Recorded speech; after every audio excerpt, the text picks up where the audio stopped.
Hello, everyone. My name is Tracy Dominguez, and today I will be discussing the abuse of fentanyl in the United States. This presentation will review the history of fentanyl misuse, prevalence and epidemiology, risk factors, clinical signs and symptoms, and treatment approaches, including pharmacological and non-pharmacological intervention.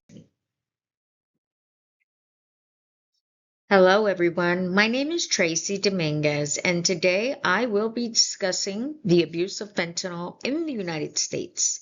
This presentation will review the history of fentanyl misuse, prevalence, and epidemiology, risk factors, clinical signs and symptoms, and treatment approaches, including pharmacological and non-pharmacological interventions.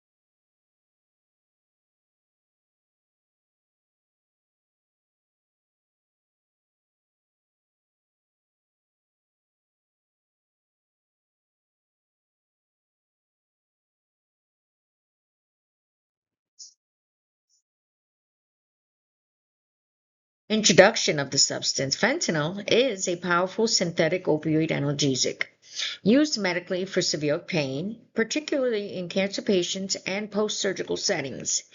It is approximately 50 to 100 times more potential than morphine, making it extremely effective but also extremely dangerous when misused. While fentanyl is legally prescribed in medical settings, much of the fentanyl involved in overdoses today is illicitly manufactured and sold on the black market, often mixed with other substances without users' knowledge.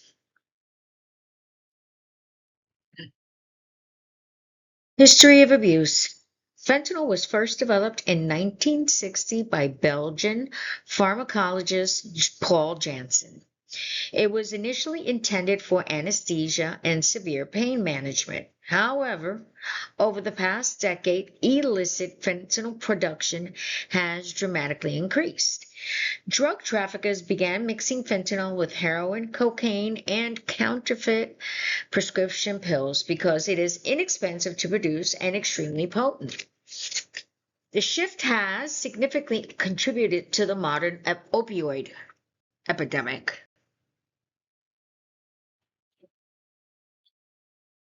Prevalence and epidemiology. According to the Centers for Disease Control and Prevention, synthetic opioids such as fentanyl are currently the leading cause of drug overdose deaths in the United States.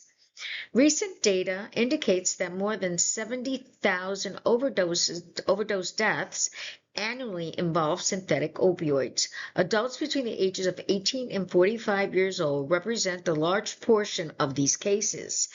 Fentanyl overdoses occur across both rural and urban populations and have become a major public crisis. Risk factors in vulnerable populations. Several populations are particularly vulnerable and to fentanyl's misuse. Risk factors include individuals with a history of opioid use disorder, chronic pain, or prior substance use disorder. Mental health conditions such as depression, anxiety, or PTSD can also increase this risk. Other vulnerable groups include individuals recently released from incarceration and young adults experimenting with counterfeit pills that may unknowingly contain fentanyl.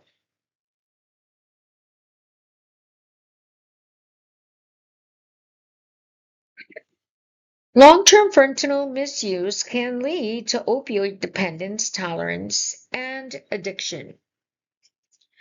Chronic use also results in cognitive impairment, depression, hormonal imbalances, and severe constipation. Over time, individuals often require larger doses to achieve the same effect, significantly increasing their risk for accidental overdose. Signs and symptoms of abuse. During assessment, healthcare providers should monitor for both physical and behavioral indicators of opioid misuse. Physical signs may include pinpoint pupils, slurred speech, drowsiness, track marks from injection use. Behavioral signs may include drug-seeking behavior, social withdrawal, declining work or school performance, and neglect to personal responsibilities.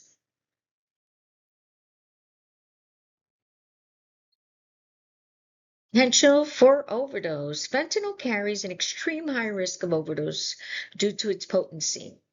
Even a very small amount can cause fatal respiratory depression. Overdose symptoms include slow or stop breathing, cyanosis, unconsciousness, and gurgling respirations.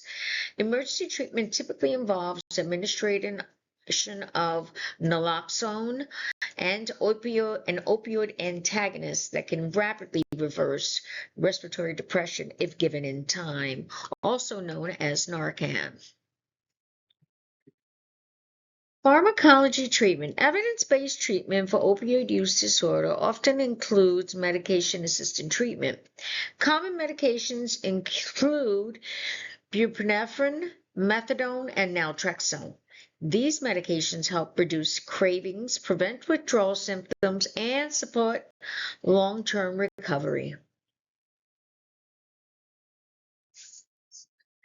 Non-pharmacological interventions are also essential. Those include cognitive behavioral therapy, motivational interviewing, substance use counseling, and peer support programs such as Narcotics Anonymous. These therapies help patients address underlying behavioral patterns and develop coping strategies that support recovery. Patient education. Patient education plays a key role in preventing relapse and overdose. Patients should be educated about high risk of fentanyl contamination in illicit drugs, more importance of avoiding mixing opioids with alcohol or benzodiazepines, and the use of naloxone rescue kits. Education should also emphasize treatment adherence and harm reduction strategies. Referral. Referral to additional services is often necessary. Patients may benefit from addiction specialists, inpatient detoxification programs, outpatient treatment centers, mental health counseling, and community support services. Collaborative care improves treatment outcomes and long-term recovery. And I just wanted to end it, closing up with this, follow up is critical when treating opioid disorders. Patients are often monitored through regular appointments, urine drug screenings, medication management, and ongoing mental health evals. Relapse prevention is big, and planning and continued support are essential components to recovery. In conclusion, fentanyl misuse has become one of the most significant contributors to overdose deaths in the United States. Early identification, evidence-based treatment, and patient education are critical in addressing this crisis. Psychiatric mental health nurse practitioners play a vital role in screening, treating substance abuse disorders, and supporting patients without and throughout recovery. Thank you for listening. Have a great one.